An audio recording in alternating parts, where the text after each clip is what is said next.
ഹരിച്ചേട്ടാ നമസ്കാരം. നമസ്തേ. ഹരിച്ചേട്ടാ, ചോദിക്കൂ. ഒരു സുപ്രധാന വിവരം ചർച്ച ചെയ്യാൻ വേണ്ടിയിട്ടാണ് ഇപ്പോൾ അങ്ങയെ ബന്ധപ്പെട്ടത്. നമ്മുടെ ഈ ശരി. പാകിസ്ഥാന് അമേരിക്ക ഒരു ഉപരോധം ഏർപ്പെടുത്തിയിരിക്കുന്നു. ഈ പാകിസ്ഥാൻ്റെ മിസൈൽ പരീക്ഷണങ്ങളുമായി ബന്ധപ്പെട്ടാണ് ആ ഉപരോധം ഏർപ്പെടുത്തിയിരിക്കുന്നതെന്നാണ് പുറത്തു വരുന്ന വിവരം. എന്താണ് അതിൻ്റെ വിശദാംശങ്ങൾ? ഇതിനകത്ത് നരേന്ദ്രമോദിക്ക് എന്തെങ്കിലും പങ്കുണ്ടോ? ഇത് അദ്ദേഹത്തിൻ്റെ ഒരു നയതന്ത്ര വിജയമാണോ ഇത്? പാകിസ്ഥാന്റെ ഇന്റർ കോണ്ടിനെന്റൽ ബാലിസ്റ്റിക് മിസൈൽസ്, അതായത് ദീർഘദൂര ബാലിസ്റ്റിക് മിസൈൽ ഡെവലപ്മെന്റ് പ്രോഗ്രാമിന് മുകളിലാണ് അമേരിക്ക ഉപരോധം കൊണ്ടുവന്നിരിക്കുന്നത്. അതായത് കുറച്ചുകൂടെ വ്യക്തമായിട്ട് പറഞ്ഞാൽ, പാകിസ്ഥാന്റെ ഏറ്റവും സുപ്രധാനപ്പെട്ട ആയുധ ഗവേഷണ വികസന നിർമ്മാണ ഏജൻസി ഉണ്ട്, നാഷണൽ ഡെവലപ്മെന്റ് കോംപ്ലക്സ്. അത് ഒരു താരതമ്യപ്പെടുത്തി കഴിഞ്ഞാൽ ഇന്ത്യയിലെ DRDO, defence research and development ഓർഗനൈസേഷന്റെ തത്തുല്യമായ ഒരു പാകിസ്ഥാനിന്റെ ഒരു സ്ഥാപനമാണ്. ആ സ്ഥാപനത്തിന് മേൽ അമേരിക്ക ഉപരോധം ഏർപ്പെടുത്തി. അത് പലർക്കും അത്ഭുതമായിട്ടുണ്ട്. ആ സ്ഥാപനത്തിന് മേളിൽ മാത്രമല്ല, പാകിസ്ഥാനിൽ ഈ നാഷണൽ ഡെവലപ്മെന്റ് കോംപ്ലക്സ് NDCക്ക് പിന്നെ ഘടകങ്ങൾ എത്തിച്ചു കൊടുക്കുന്ന 3 സ്വകാര്യ സ്ഥാപനങ്ങളുടെ മേലും ഉപരോധം ഏർപ്പെടുത്തിയിരിക്കുകയാണ്. ഇതിന്റെ കാരണം എന്ന് പറയുന്നത്, പ്രത്യക്ഷത്തിൽ അമേരിക്കയുടെ പിന്നെ ഡെപ്യൂട്ടി നാഷണൽ സെക്യൂരിറ്റി അഡ്വൈസറാണ് ഈ വിവരം പറഞ്ഞത്. അപ്പൊ അദ്ദേഹം പറയുന്ന ഒരു കാരണം എന്ന് പറയുന്നത്, അമേരിക്കയെ ലക്ഷ്യമാക്കി മിസൈലുകൾ പാകിസ്ഥാൻ ഡെവലപ്പ് ചെയ്യുന്നു, വികസിപ്പിക്കുന്നു എന്നുള്ള ഒരു സംശയമാണ്, അല്ലെങ്കിൽ അങ്ങനെ ഒരു സൂചന അമേരിക്കയ്ക്ക് ലഭിച്ചതിന്റെ അടിസ്ഥാനത്തിലാണ് അമേരിക്ക ഈ ഒരു ഉപരോധം കൊണ്ടുവന്നതെന്നാണ് അദ്ദേഹം പത്രസമ്മേളനത്തിൽ പറഞ്ഞത്. പക്ഷെ അതിനപ്പുറത്തേക്ക് ഒരുപാട് ഘടകങ്ങൾ ഇതിലുണ്ട്. കാരണം പാകിസ്ഥാൻ ആയുധങ്ങളും അതുപോലെ അണ്വായുധം ഉൾപ്പെടെയുള്ളവ വികസിപ്പിച്ചപ്പോൾ അത് അമേരിക്കയ്ക്കോ അമേരിക്കയുടെ സഖ്യരാഷ്ട്രങ്ങൾക്കോ നേരെ പ്രയോഗിക്കത്തില്ല എന്നുള്ള ഉറപ്പൊന്നും ഇല്ലായിരുന്നു പണ്ടും. അപ്പം പണ്ട് അമേരിക്കൻ പ്രസിഡന്റായിരുന്ന ക്ലിന്റന്റെ ഭാര്യ ഹിലാരി ക്ലിന്റൺ ഒരിക്കൽ ഒരു വളരെ ലോകം മുഴുവൻ ഇപ്പോഴും ചർച്ച ചെയ്യപ്പെടുന്ന ഒരു പ്രയോഗം നടത്തി. അവർ പറഞ്ഞു, നമ്മുടെ വീടിന്റെ പിന്നാമ്പുറത്ത് നമ്മൾ കുറച്ച് പാമ്പിനെ വളർത്തിയിട്ട് അത് നമ്മുടെ അയലത്തുകാരനെ മാത്രമേ കടിക്കൂ, അല്ലെങ്കിൽ നമ്മുടെ ശത്രുവിനെ മാത്രമേ കടിക്കൂ എന്ന് വിചാരിക്കുന്നത് മണ്ടത്തരമാണ്. പാമ്പ് വളർന്ന് വിഷം മുറ്റിക്കഴിഞ്ഞാൽ പാമ്പിന് മുന്നിൽ വരുന്ന ആരെയും പാമ്പ് കടിക്കും. ഇത് അവരന്ന് പറഞ്ഞു. ശരിക്കും അമേരിക്കയ്ക്ക് ഇപ്പോഴാണ് അത് ബോധ്യമായതെന്നാണ് തോന്നുന്നത്. കാരണം ഈ ആയുധങ്ങൾ, 2 കാരണങ്ങൾ ഞാൻ പ്രാഥമികമായിട്ട് പറയാം. ഒന്ന്, പ്രശാന്ത് ചോദിച്ച ചോദ്യം പ്രധാനമന്ത്രി നരേന്ദ്രമോദിയുടെ ഒരു നയതന്ത്ര വിജയമാണോ എന്ന് ചോദിച്ചാൽ, തീർച്ചയായിട്ടും മോഡിയുടെ നയതന്ത്രത്തിന് ഇതിലൊരു പങ്കുണ്ട് എന്നുള്ളത് നമുക്ക് നിഷേധിക്കാൻ പറ്റത്തില്ല. അതൊരു വിഷയം.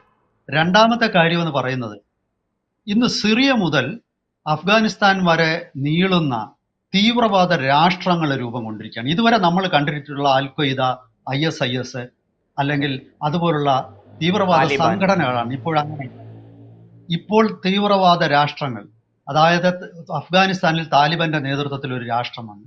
അവരെ ഇനി പുറത്താക്കുക അത്ര എളുപ്പമല്ല. അതുകൊണ്ടാണ് ഇന്ത്യ ഉൾപ്പെടെയുള്ള രാജ്യങ്ങൾ അവരുമായിട്ട് നയതന്ത്ര തലത്തിൽ ചില ബന്ധങ്ങൾ തുടങ്ങിയത്. ഒന്നാമത്തേത്. ഇറാഖിലും അതുപോലെ തന്നെ അഫ്ഗാനിസ്ഥാനോട് ചേർന്ന് കിടക്കുന്ന ഒരു രാജ്യമാണ് ഇറാഖ്. ആ ഇറാഖില് ഇന്ന് ചില കേന്ദ്രങ്ങളിൽ തീവ്രവാദികൾ തന്നെയാണ്, ISISന്റെ ചില ഗ്രൂപ്പുകൾ അവിടെ ഭരിക്കുന്നുണ്ട്. അതുപോലെ തന്നെ സിറിയയിലെ HTS എന്ന് പറയുന്ന സുന്നി തീവ്രവാദ സംഘടനകളുടെ ഒരു കൂട്ടായ്മയാണ് ഇന്ന് അവിടെ അധികാരത്തിലേക്ക് എത്തിയത്. അപ്പോൾ ഇതൊക്കെ കാണിക്കുന്നത് ഒരു തീവ്രവാദ രാഷ്ട്രങ്ങളുടെ രൂപീകരണമാണ്. അപ്പോൾ ഈ മിസൈൽ ടെക്നോളജി ഉൾപ്പെടെയുള്ളത് അവരുടെ കയ്യിലേക്ക് എത്തപ്പെടാനുള്ള സാധ്യത വളരെ കൂടുതലാണ്. കാരണം പാകിസ്ഥാന് പലപ്പോഴും പാകിസ്ഥാന്റെ സ്ഥാപനങ്ങളുടെ മേൽ നിയന്ത്രണമില്ല, സർക്കാരിന് നിയന്ത്രണമില്ല. അപ്പോൾ ഈ ഒരു സാഹചര്യത്തിൽ അമേരിക്ക ഓടുന്ന പട്ടിക്ക് ഒരു മുഴം മുമ്പേ എറിഞ്ഞിരിക്കുകയാണ്. വരാനിരിക്കുന്ന ഒരു പ്രത്യേക കാലഘട്ടത്തിലെ അവരത് തിരിച്ചറിഞ്ഞിരിക്കുന്നു. അതെ. പാകിസ്ഥാന്റെ മിസൈലുകൾ എടുത്തു കഴിഞ്ഞാൽ, പാകിസ്ഥാന് ഇപ്പം മധ്യദൂര മിസൈലുകളായിട്ട് ഉള്ളത് ഒന്ന് ഗൗറി, പിന്നെ അതുപോലെ തന്നെ അബാബിൽ, പിന്നെ അതുപോലെ മൂന്നാമത് പിന്നെ ഒരു മിസൈലുണ്ട് അതായത് പരമാവധി പാകിസ്ഥാൻ മിസൈലുകൾ ചെന്നെത്തുന്ന ദൂരം 2750 കിലോമീറ്റർ ആണ്. അപ്പോൾ അതിനപ്പുറത്തേക്ക്, അതായത് ഇന്ത്യയിൽ എവിടെ ആക്രമിക്കാനും ഇത് മതി. അതിനപ്പുറത്തേക്ക് പോകാനുള്ള മിസൈലുകൾ വികസിപ്പിക്കുന്നത് ആരെ ലക്ഷ്യം വെച്ചാണ്? ഇതൊരു ചോദ്യമാണ്. ഇതാണ് അമേരിക്ക ഇപ്പോൾ പെട്ടെന്ന് ഇതിലേക്ക് പ്രതികരിക്കാനുള്ള ഒരു സാഹചര്യം ഉണ്ടാക്കിയത്. ചോദിക്കും ചേട്ടാ, ഒരു കാര്യം ചോദിച്ചോട്ടെ. ഇപ്പോൾ അങ്ങ് പറഞ്ഞു ഈ പറഞ്ഞതുപോലെ മിസൈലുകൾ ഈ 2700 3000 കിലോമീറ്ററാണ് പരമാവധി അവരുടെ ദൂരപരിധി. അതെ. അപ്പോൾ അത് ഇന്ത്യയെ ലക്ഷ്യം വെച്ച് സ്വാഭാവികമാണ്. അവർ വളരെ പണ്ട് തൊട്ടേ നമ്മളുമായിട്ട് ശത്രുതയിലാണ്, രണ്ട് യുദ്ധങ്ങൾ നടന്നു. അപ്പം നമുക്കെതിരെ ഇത് ഉപയോഗിക്കാനുള്ള സാധ്യത വളരെ കൂടുതലാണ്. അങ്ങ് പറഞ്ഞതുപോലെ ഇത് അമേരിക്കയ്ക്ക് നേരെയാണ് ഉപയോഗിക്കാൻ ഒരു സാധ്യത എന്ന് മുൻകൂട്ടി കണ്ടുകൊണ്ടാണ് അമേരിക്ക ഈ ഉപരോധം ഏർപ്പെടുത്തിയിരിക്കുന്നത്. എൻ്റെ ന്യായമായ സംശയം, ഇത്രയൊക്കെ ചെയ്യാനുള്ള, ഇങ്ങനെ മിസൈൽ വികസിപ്പിക്കാനുള്ള സാങ്കേതിക വിദ്യ പാകിസ്ഥാനുണ്ടോ? അത് ഈ പറയുന്നത് പോലെ ഭീകരർക്ക് വേണ്ടി അല്ലെങ്കിൽ ഭീകരരാഷ്ട്രങ്ങൾക്ക് വേണ്ടി അത് ചെയ്യുന്നു എന്ന് നമ്മൾ സംശയിച്ചാൽ അത് കുറ്റം പറയാൻ പറ്റില്ല. പക്ഷേ എൻ്റെ ചോദ്യം, ഇത് വികസിപ്പിക്കാനുള്ള സാങ്കേതിക വിദ്യ പാകിസ്ഥാനുണ്ടോ? അതിന് പാകിസ്ഥാനെ ആരെങ്കിലും സഹായിക്കുന്നുണ്ടോ? പുറമേ നിന്ന് ഏതെങ്കിലും വിദേശ രാജ്യം സഹായിക്കുന്നുണ്ടോ? ഞാൻ കുറച്ചുകൂടെ വ്യക്തമായിട്ട് ചോദിക്കാം, ഇക്കാര്യത്തിൽ ചൈനയുടെ എന്തെങ്കിലും സഹായം പാകിസ്ഥാന് കിട്ടുന്നുണ്ടോ? തീർച്ചയായിട്ടും. ഇപ്പൊ പാകിസ്ഥാനിലെ ജനതയ്ക്ക് കഴിക്കാൻ ഭക്ഷണവുമില്ല, കുടിക്കാൻ ശുദ്ധജലമില്ല, അതുപോലെ മാലിന്യ നിർമ്മാർജ്ജനത്തിന് യാതൊരു സംവിധാനങ്ങളുമില്ല. പക്ഷേ പാകിസ്ഥാന് ന്യൂക്ലിയർ ബോംബുകളുണ്ട്, പാകിസ്ഥാന് മിസൈലുകളുണ്ട്. ഇതൊക്കെ എത്രത്തോളം കൃത്യതയോടെ പ്രയോഗിക്കാൻ പറ്റുമെന്നുള്ളത് വേറൊരു ചോദ്യമാണ്. എങ്കിലും പ്രാഥമികമായിട്ട് അവർക്കിതെല്ലാം. ഇത് എങ്ങനെയാണ് അവർ കൈവരിച്ചത്? അമേരിക്കയുടെയും ചൈനയുടെയും സഹായത്തോടു കൂടിയാണ്. മുഖ്യമായിട്ടും അമേരിക്ക തന്നെയാണ്. യഥാർത്ഥത്തിൽ ചൈന ടെക്നോളജി അല്ല കൊടുക്കുന്നത്. ചൈന ഈ ഒരുതരം പ്രാകൃതമായ ആയുധങ്ങൾ കൊടുത്തിട്ടാണ് പാകിസ്ഥാനെ സഹായിക്കുന്നത്. പക്ഷേ ഈ ടെക്നോളജി ഭൂരിഭാഗവും അമേരിക്കയുടെ കൈവശത്തു നിന്ന് തന്നെയാണ് പാകിസ്ഥാന് കിട്ടിയത്. അമേരിക്ക ഇന്ന് അത് തിരിച്ചറിയുന്നുണ്ട്, ഇന്ന് അതിന്റെ അപകടം. പക്ഷെ അത് അത്ഭുതപ്പെടാനൊന്നുമില്ല. എന്താണെന്നറിയാവോ? അമേരിക്കയാണ് ലോകത്തിലുള്ള എല്ലാ ഏകാധിപതികളെയും ആയുധം കൊടുത്തത്. ഇപ്പൊ സദാം ഹുസൈൻ ആദ്യം ആയുധം കൊടുത്ത അമേരിക്കയാണ്. ലിബിയയിലെ കേണൽ ഗദ്ദാഫിക്ക് ആയുധം കൊടുത്ത അമേരിക്കയാണ്. കുറച്ച് കഴിയുമ്പം അവർ തന്നെ ഈ കൊണ്ടു നടന്നതും നീയേ ചാപ്പ, കൊണ്ടു കൊല്ലിച്ചതും നീയേ ചാപ്പ എന്ന് പറയുന്ന പോലാണ് അമേരിക്കയുടെ ഒരു വിദേശ നയം എന്ന് പറയുന്നത്. അവർ ആയുധം കൊടുത്ത് ഏകാധിപതികളെ വളർത്തും, എന്നിട്ട് അവർ തന്നെ കൊല്ലാൻ ശ്രമിക്കും. ഈ അഫ്ഗാനിസ്ഥാനിലും മുജാഹിദീനുകൾക്ക് മുഴുവൻ ആയുധം കൊടുത്ത് അവർ തന്നെയാണല്ലോ. മനസ്സിലായില്ലേ? അതാണ് അവിടെ സംഭവിച്ചത്. പിന്നെ ഇതിനോടൊപ്പം പറയേണ്ട ഒരു കാര്യമുണ്ട്. ആദ്യം എന്നോട് ചോദിച്ചല്ലോ മോഡിയുടെ നയതന്ത്രത്തിനെ കുറിച്ച്. അതെ, നമ്മള് ഈ പാകിസ്ഥാന്റെ മിസൈൽ വികസനത്തിന് ഉപരോധം ഏർപ്പെടുത്തുന്ന അതേ അമേരിക്കയുടെ ഏറ്റവും ആധുനികമായ ഡ്രോണുകൾ പ്രഡേറ്റർ MQB-9, അതായത് അത് ഹെയിൽ ഡ്രോൺ എന്ന് പറയും. അതായത് ഹൈ ആൾട്ടിറ്റ്യൂഡ് ലോങ് എൻഡ്യൂറൻസ്, അതായത് 50,000 അടിയോളം ഉയരത്തിൽ പറക്കാൻ, ഹൈ ആൾട്ടിറ്റ്യൂഡിൽ പറക്കാനുള്ള ശേഷിയും, അതുപോലെ തന്നെ ലോങ് എൻഡ്യൂറൻസ്, അതായത് ഏതാണ്ട് 40 മണിക്കൂറിലധികം പറക്കാനുള്ള ശേഷിയും. ഒരിക്കൽ അത് ടേക്ക് ഓഫ് ചെയ്ത് കഴിഞ്ഞാൽ 40 മണിക്കൂർ വരെ അത് ആകാശത്തിൽ പറക്കും. അപ്പൊ അത്ര ദൂരം അതിന് പോകാൻ പറ്റുമെന്നാണ് അതിന്റെ അർത്ഥം. അപ്പൊ ഈ ഡ്രോണുകൾ ഇന്ത്യക്ക് തരികയും കൂടെ ചെയ്തു. അതായത് അമേരിക്കയിൽ ഈ ഡ്രോൺ ഉണ്ടാക്കുന്ന കമ്പനി ജനറൽ ആറ്റമിക്സ് എന്ന് പറയും. സാന്ദർഭികവശാൽ മറ്റൊരു കാര്യം കൂടെ പറയാം, ഇന്ത്യക്കാരനായ വിവേക് ലാൾ എന്ന് പറയുന്ന ആളാണ് അതിന്റെ ചീഫ് എക്സിക്യൂട്ടീവ് ഓഫീസർ. അപ്പൊ അമേരിക്ക ഇന്ത്യക്ക് ആയുധം തരികയും പാകിസ്ഥാന്റെ ആയുധ വികസനത്തിന് തടയിടുകയും ചെയ്യും. ഇത് തീർച്ചയായിട്ടും ഈ ആയുധം കിട്ടിയത് മോഡിയുടെ നയതന്ത്ര വിജയമാണ്. അതുപോലെ തന്നെ അമേരിക്കയുമായിട്ട് ഉണ്ടായിരുന്ന ഒരു അകൽച്ച മാറ്റാൻ അമേരിക്കയിൽ നിരന്തരം പോവുകയും ബന്ധപ്പെടുകയും, മാത്രമല്ല നമ്മൾ മനസ്സിലാക്കേണ്ട ഒരു കാര്യം, ഡൊണാൾഡ് ട്രംപ് അധികാരം ഏറ്റെടുക്കുന്ന കാത്തിരിക്കുക പോലും ചെയ്തില്ല ബൈഡൻ ഇപ്പോൾ തന്നെ ഇപ്പം ജനുവരി ആദ്യത്തെ ആഴ്ച തന്നെ ഡൊണാൾഡ് ട്രംപ് അധികാരം ഏറ്റെടുക്കാൻ സാധ്യതയുണ്ട്. അപ്പൊ ആ അധികാരം ഏറ്റെടുക്കുന്ന പുതിയ സർക്കാരിന്റെ തീരുമാനത്തിന് പോലും കാത്തു നിൽക്കാതെ ബൈഡൻ ഉപരോധം പ്രഖ്യാപിച്ചു. അതാണ് അതിന്റെ ഒരു വസ്തുത. ചോദിക്കൂ.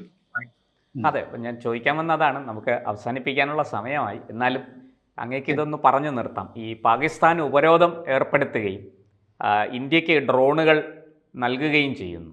ഇത് ഈ ബൈഡനാണ് നമ്മളോട് ഒരകൽച്ച കാണിച്ച അമേരിക്കൻ പ്രസിഡന്റ്. അതിനു മുമ്പ് ട്രംപ് നല്ല സൗഹൃദമായിരുന്നു. ഇപ്പോൾ വീണ്ടും ട്രംപ് അധികാരത്തിൽ വരികയാണ്. ഏതാണ്ട് ജനുവരി 20-ാം തീയതിയോടുകൂടി അദ്ദേഹം അധികാരമേൽക്കും എന്നാണ് നമുക്ക് ലഭ്യമാകുന്ന വിവരം. അപ്പോൾ ഈ സാഹചര്യത്തിൽ, ഈ മാറിയ സാഹചര്യത്തിൽ അത് നരേന്ദ്രമോദിയുടെ വിജയം തന്നെയല്ലേ? ആ വിജയം അല്ലെങ്കിൽ ഈ പാകിസ്ഥാന് കൊടുത്തിരിക്കുന്ന ഉപരോധം, ഇത് എങ്ങനെയാണ് ഇനി ഭാവിയിൽ എന്താണ് സംഭവിക്കാൻ പോകുന്നത്? തീർച്ചയായിട്ടും ഇന്ത്യ അമേരിക്ക സഹകരണം കുറച്ചുകൂടെ ശക്തമാകാൻ തന്നെയാണ് സാധ്യത. അതിന്റെ കാരണം അമേരിക്കയുടെ ഔദാര്യമൊന്നുമല്ല. യഥാർത്ഥത്തിൽ മിസൈൽ രംഗത്തെ ലോകത്തിലെ ഏറ്റവും വലിയ ശക്തികളിൽ ഒന്നായി ഇന്ത്യ മാറിക്കഴിഞ്ഞു. അതായത് നമ്മുടെ നാട്ടിൽ അധികം ചർച്ച ചെയ്തില്ലെങ്കിലും ഞാൻ 2-3 കാര്യങ്ങൾ പറയാം. അത് പറഞ്ഞുകൊണ്ട് ഞാൻ അവസാനിപ്പിക്കാം. ഒന്ന്, ഇന്ത്യ ഈ അടുത്ത സമയത്ത് ഒരു ഹൈപ്പർസോണിക് മിസൈൽ 1500 കിലോമീറ്റർ റേഞ്ച് ഉള്ള ഒരു ഹൈപ്പർസോണിക് മിസൈൽ വിജയകരമായി പരീക്ഷിച്ചു. ഇത്തരം ഒരു മിസൈൽ ഇന്ന് ലോകത്തിലെങ്ങുമില്ല. അതായത് ഈ മേഖലയിൽ 3 രാജ്യങ്ങൾക്കാണ് ഹൈപ്പർസോണിക് മിസൈൽ ഉള്ളത്. ഒന്ന്, അമേരിക്ക ആ പരീക്ഷണം നടത്തിക്കൊണ്ടിരിക്കുന്നു. റഷ്യക്ക് ഓൾറെഡി ഉണ്ട്. ഇപ്പോൾ തന്നെ റഷ്യക്ക് കിൻഷാൾ എന്ന് പറയുന്ന ഒരു മിസൈൽ ഉണ്ട്. അതുപോലെ ചൈനയ്ക്ക് ഉണ്ടതായിട്ട് അവർ അവകാശപ്പെടുന്നുണ്ട്. പക്ഷേ ഈ 1500 കിലോമീറ്റർ ദൈർഘ്യമുള്ള ഒരു മിസൈൽ എങ്ങുമില്ല. അത് ഇന്ത്യ വികസിപ്പിച്ചു കഴിഞ്ഞു. ഇനി അത് പരീക്ഷണങ്ങൾ നടത്തണം, എങ്കിലേ അത് ഓപ്പറേഷണൽ ആവത്തുള്ളൂ. രണ്ടാമത്തേതെന്ന് പറഞ്ഞാൽ ഇന്ത്യ റാംജെറ്റ് എന്ന് പറയുന്ന എഞ്ചിൻ ഘടിപ്പിക്കുന്ന ഒരു മിസൈൽ, അത് കൂടുതൽ ഉപയോഗിക്കാൻ പോകുന്നത് എയർ ടു എയർ, അതായത് ഒരു വിമാനത്തിൽ നിന്നും മറ്റൊരു വിമാനത്തെ ആക്രമിക്കാൻ ഉപയോഗിക്കുന്ന റാംജെറ്റ് മിസൈൽ, അത് വിജയകരമായി പരീക്ഷണം നടത്തി. അപ്പോൾ അങ്ങനെ ഒരു വിമാനവേധ മിസൈൽ വന്നാൽ 300 കിലോമീറ്റർ അധികം റേഞ്ചുള്ള മിസൈലുകൾ വരാൻ പോവാം. അത് മറ്റൊരു കാര്യം.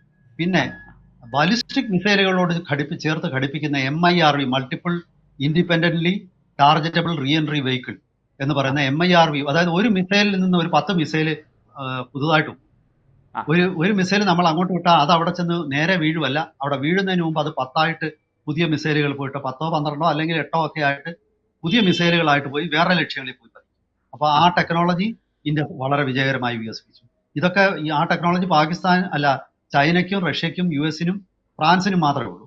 അപ്പൊ ഞാൻ പറഞ്ഞു വന്നത്, ഈ സാഹചര്യത്തിൽ ആധുനിക ടെക്നോളജി എല്ലാം ഇന്ത്യയുടെ കൈവശം ഉള്ളപ്പോൾ ഇന്ത്യയുമായിട്ട് നല്ലതല്ല, ഇന്ത്യയോട്ട് സൗഹൃദമായിട്ട് നിന്ന് അവരെ സ്വാധീനിച്ച് പിന്നെ ആ ഒരു രീതിയിൽ മുന്നോട്ട് പോകാൻ തന്നെയായിരിക്കും സാധ്യത. തീർച്ചയായിട്ടും മോഡിയുടെ വിജയം തന്നെയാണ്, സംശയമൊന്നും. അതെ, ശക്തനോട് കൂട്ടുകൂടാനാണ് എല്ലാവർക്കും താല്പര്യം, ഒറ്റ വാക്കി പറഞ്ഞ. അമേരിക്കയുടെ ഒരു വചനമുണ്ട്, if you cannot beat them join them. അതായത് നിങ്ങൾക്ക് അവനെ തോൽപ്പിക്കാൻ പറ്റുന്നില്ല, അവന്റെ കൂടെ കൂടുക. അതാണ് അമേരിക്ക ചെയ്തിരിക്കുന്നത്. ഇപ്പോൾ ഇന്ത്യ തോൽപ്പിക്കാൻ പറ്റിയിട്ടില്ല, അതുകൊണ്ട് നമ്മുടെ കൂടെ ചേർന്നു. തീർച്ചയായിട്ടും വളരെ നന്ദി. വളരെ നന്ദി.